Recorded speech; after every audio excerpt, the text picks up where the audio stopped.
Paper leak और छात्र आंदोलन के लेकर के सियासत जारी है। विपक्ष लगातार सरकार पर हमलावर है। छात्र आंदोलन समेत तमाम मुद्दों पर न्यूज स्टेट संवाददाता ने संभल से एसपी सांसद जियाउर रहमान बर्क से खास बातचीत की। संभल से समाजवादी पार्टी के सांसद जियाउर रहमान बर्क हमारे साथ हैं, उनसे बातचीत करते हैं। जिया भाई, जिस तरह से लगातार आप देख रहे हैं कि बड़े पैमाने पर प्रोटेस्ट हो रहा है, उत्तर प्रदेश के अंदर भी समाजवादी पार्टी जगह जगह पर प्रदर्शन कर रही है, छात्रों के हित में बात कर रही है, क्या लगता है ये प्रोटेस्ट कब तक जारी रहेगा? देखिए, छात्र और युवाओं जो कि इस देश के आने वाला भविष्य है, रीढ़ की हड्डी है, और उनके लिए हमारी जिम्मेदारी बनती है कि हम उनकी आवाज़ को उठाएं। उनको इंसाफ मिलना चाहिए। जो उनके साथ हक तलफी हो रही है, उनके अधिकारों के साथ जो एक खिलवाड़ हो रहा है, वो बंद होना चाहिए। उसी चीज़ को लेकर के आज देश के छात्र और युवा, सिर्फ किसी एक राज्य के नहीं, पूरे देश के छात्र और युवा इकट्ठे हैं और अपने हक की मांग कर रहे हैं अपने, और उनकी लेकिन अफसोस इस बात का है कि सरकार उसको नज़रअंदाज कर रही है। तो उनके इस संघर्ष के अंदर मैं खुद भी, हमारी समाजवादी पार्टी माननीय अखिलेश यादव जी के नेतृत्व में सब लोग हम उनके साथ हैं। हम लोग जनता मंतर पर उनको समर्थन भी दे के आए और लगातार हम संसद के अंदर इस मसले को मजबूती से उठा रहे हैं कि सरकार खाली चर्चा नहीं कराए, बल्कि जो जिम्मेदार हैं मंत्री जी, उनको इस्तीफ़ा होना चाहिए।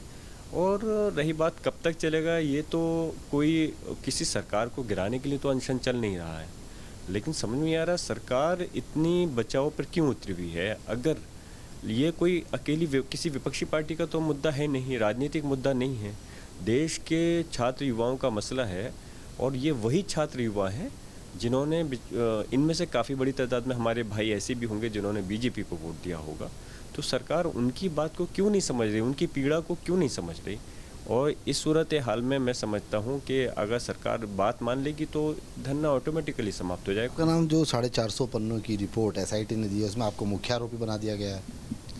देखिए, वैसे तो मैं उम्मीद यही कर रहा था कि इंसाफ के न्यायिक अगर जब एसआईटी बनी है तो उसके अंदर सही अपना रिपोर्ट पेश होगी, लेकिन ऐसी उम्मीद कम ही थी कि क्योंकि एसआईटी बनाने वाली सरकार है और एसआईटी की रिपोर्ट दोबारा जो दी गई है वो यकीनन सरकार के कहने पर ही वो रिपोर्ट बनेगी, और हम ज़्यादा उम्मीद तवक्को क्या कर सकते हैं। रही बात एसआईटी ने की जो रिपोर्ट है, मैं बिल्कुल सहमत नहीं हूँ उससे, गलत रिपोर्ट है।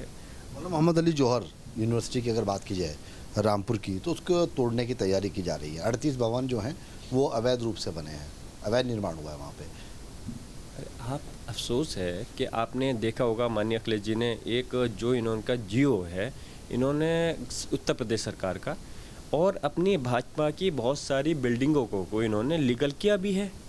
उस चीज़ के लिए आपके पास में आप चाहो तो कर सकते हो, उस पर पेनल्टी डाल करके उनको लीगल कर सकते हो। किसी वजह से अगर नक्शा पास नहीं हो पाया तो क्या वहाँ पर कौन सी गलत गतिविधियाँ घट रही हैं, कौन वहाँ पे अपराधी रह रहा है, कौन सा वहाँ पे गलत काम हो रहा है। बच्चों को शिक्षा दी जा रही है, और वो शिक्षा सिर्फ बच्चों को, मुस्लिम बच्चों को नहीं, इस प्रदेश और देश के जो हर धर्म बिरादरी के बच्चे शिक्षा हासिल कर रहे हैं। आप उन बच्चों के भविष्य के साथ खिलवाड़ करो। नई इमारतें बनाने का, नई शिक्षा, अभी हमारी बहुत ज़रूरत है इस देश के लिए एजुकेशन की, अच्छी शिक्षा गुणवत्ता सुधार करने के लिए और नए दायरे खोलने के लिए आपको चाहिए, और आप उल्टा नए बनाने की जगह और आप सीमित करते जा रहे हो। कैमरा पर्सन संजय शर्मा के साथ से युद्धवा सली, न्यूज़ स्टेट, दिल्ली।